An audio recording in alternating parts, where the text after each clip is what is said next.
Hi, welcome to Video Games Revisited. Today we're going to be playing the 1991 game Solitaire Poker for the Game Gear. Solitaire Poker is based on a popular card game, also known as Poker Square. In this game you draw your cards like you would do in Solitaire, and with these cards you must get the best combination of poker hands you can on a 5x5 grid, and you're scored accordingly depending on how good your hands are. As it's placed on this 5x5 grid, you have 12 potential different combinations of cards, 5 horizontally, 5 vertically, and 2 across each of the diagonals. The combination of potential hands, positions, and order the cards can be drawn in means no game will ever be like the last, making this a fun and very addictive card game to play. The only real downside to playing this game in real life is the totaling up of your score at the end of each game, which means an automated version of this game helps greatly in its enjoyment, which I'm happy to say Solitaire Poker does a very good job of. Firstly and most importantly, everything's functional and works as expected, meaning playing the game is genuinely a pleasure. Instead of a traditional gambling house look, the game is presented to you with a tropical theme, which works surprisingly well, and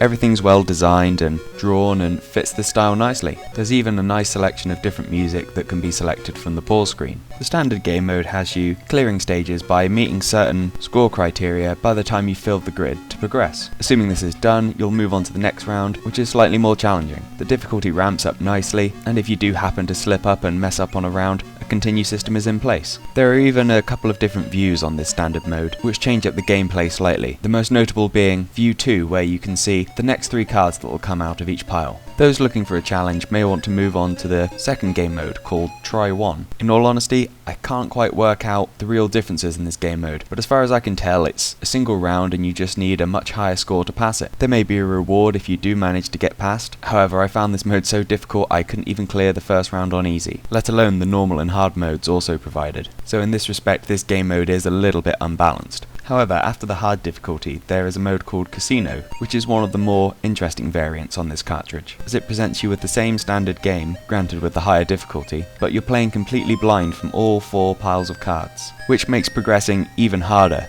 but is surprisingly fun to play. So as you can see, Solitaire Poker is quite a solid title for the Game Gear, and whilst it already had a game created for it, and all it had to do was present it well and not cock it up too severely, it does this surprisingly gracefully, meaning it's a lot of fun to play. And if it was possible to see anything in direct sunlight while playing your Game Gear, I'm sure it would be a great title to while away a couple of hours in the sunshine. But that's all there really is to see here.